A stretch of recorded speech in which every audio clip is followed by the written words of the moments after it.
Hello student, कैसे हो आप सब। आई होप आप सब अच्छे होंगे। मैं आपका सुमित नागर। आज हम अपने 16 संस्कारों की बात करेंगे, अपने हिंदू धर्म के 16 संस्कारों की बात करेंगे जो कहीं ना कहीं आज हम लोग भूल चुके हैं।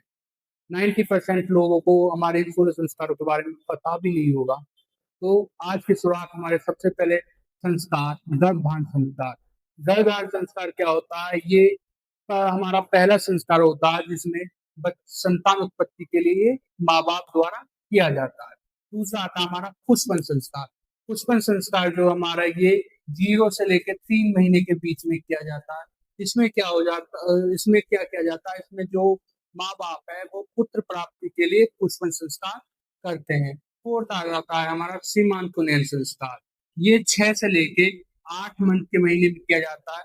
कहा जाता है कि जब बच्चा पेट में होता है तो उस स्त्री के पीछे जो गर्भ से होती है उसके पीछे बहुत सारी उल्टी सीधी हवाएं, भूत प्रेत, हिंदू धर्म के माध्यम अनुसार भूत प्रेत हवाएं उसके अंदर आ जाती है, जिसके कारण हमें 6 से 8 महीने के अंदर ये सीमांकुनयन संस्कार करना होता है। इसमें क्या होता है? स्त्री के केस बालों को खोलकर उसे धुएं से सेका जाता है। जैसे आपने कभी नोटिस किया हो, पश्चिम बंगाल में धुएं दिया जाता है, बालों को धुना दिया जाता है, जिससे बालों के में जो है उस धुएं की खुशबू महक रह जाती है, जिसके कारण जो आपकी ऊपरी हवाएं होती हैं वो उस गर्भधारण स्त्री को टच नहीं कर पाती है। उसके बाद आते हैं हमारे जागरण संस्कार। जागरण संस्कार क्या होता है? जब बच्चा पैदा होते ही जो बच्चे का पिता होता है वो उसके कान में अपने जो कास्ट होती है, अपनी जाति जो होती है उसको बोलता है और ये संस्कार किया जाता है। लेकिन दूसरों में जो दूसरे टाइप से ये संस्कार हमारा दादी हो या घर की जो बड़ी लेडीज होती है वो बच्चे को शहद चटाकर भी करती हैं। हमारा पांचवा आता है नामकरण संस्कार। ये 10 या 11 दिन के अंतर पे किया जाता है। इसमें क्या होता है? बच्चे का नामकरण किया जाता है, बच्चे को एक नाम दिया जाता है। फिर आता है हमारा निष्कर्म संस्कार। ये 5 से 6 महीने के बीच किया जाता है। इसमें क्या होता है? इसमें फर्स्ट टाइम बच्चे को घर से बाहर निकाला जाता है। ओके। फिर आता है हमारा अन्नप्राशन संस्कार। ये भी 5 से 6 महीने के अंतर किया जाता है। इसे फर्स्ट टाइम बच्चे को थोड़ा अन्न का दाना जैसे कुछ भी हो, रोटी हो या कुछ चावल हो, थोड़ा सा इसे चखाया जाता है बच्चे को।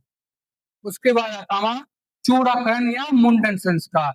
मुंडन संस्कार जो है हमारा 1 वर्ष में भी हो सकता है, 3 वर्ष में, 5 वर्ष में, 7 वर्ष के अंतर पर भी किया जाता है। बहुत से लोग ऐसे हैं जो 7 वर्ष में भी करते हैं। चूड़ा मुंडन संस्कार क्या होता है? मुंडन संस्कार मतलब जो बच्चे के जो पैदा होने के टाइम पे बाल होते हैं, जब तक वो उसे नहीं कटवाए जाते हैं तब तक ये संस्कार हमारा चलता रहता है। इसे कहते हैं मुंडन संस्कार। तो जब बच्चा 1 ईयर, 3 ईयर, 5 ईयर, 7 ईयर का हो जाता है तो ये संस्कार हमारा फर्स्ट टाइम बच्चे के बाल काटे जाते हैं। विद्यारंभ संस्कार। विद्यारंभ संस्कार क्या होता है? फर्स्ट टाइम मतलब ये किया जाता है 5 साल की एज पे। इसमें क्या होता है? इसमें फर्स्ट टाइम बच्चे को घर पर ही पढ़ाया जाता है। जो माँ बाप है उसे कुछ अक्षर पढ़ाते हैं या फैमिली का कोई मेंबर उसे कुछ अक्षर बोध कराता है, याद कराता है। उसके बाद आता है हमारा कर्मवेद संस्कार।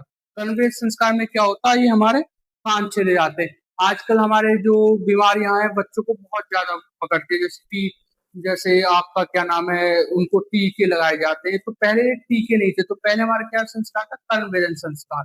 याद रखना, हमारा एक एक संस्कार हमारी जो फिजिकल जो पार्ट है उससे रिलेटिव होता है। ये हमें बीमारियों से भी दूर रखते हैं संस्कार। जैसे हमारा कर्मचरण संस्कार है, ये इसलिए किया जाता था जिससे बच्चा बीमारियों से दूर रहे। उसके बाद आता है हमारा उपनयन संस्कार। उपनयन संस्कार क्या होता है? ये फर्स्ट उपनयन संस्कार बच्चा जब किसी गुरुकुल में जाता है, आश्रम जाता है, उसमें जाने से पहले बच्चे को एक जनेऊ धारण किया जाता है और उसे कई संस्कार किया जाता है ताकि वो वहां जाके विद्यारंभ करे। फिर आता है आपका वेद आरंभ संस्कार।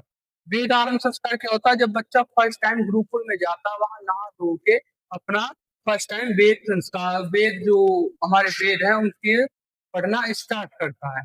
उसके बाद आता है हमारा केशांत संस्कार। केशांत संस्कार क्या होता है? फर्स्ट टाइम जो बच्चा है जब बड़ा हो जाता है 15-16 साल की, जब उसके जो सेविंग होती है मुंह से आ जाती है, फर्स्ट टाइम वो उनको काटता है।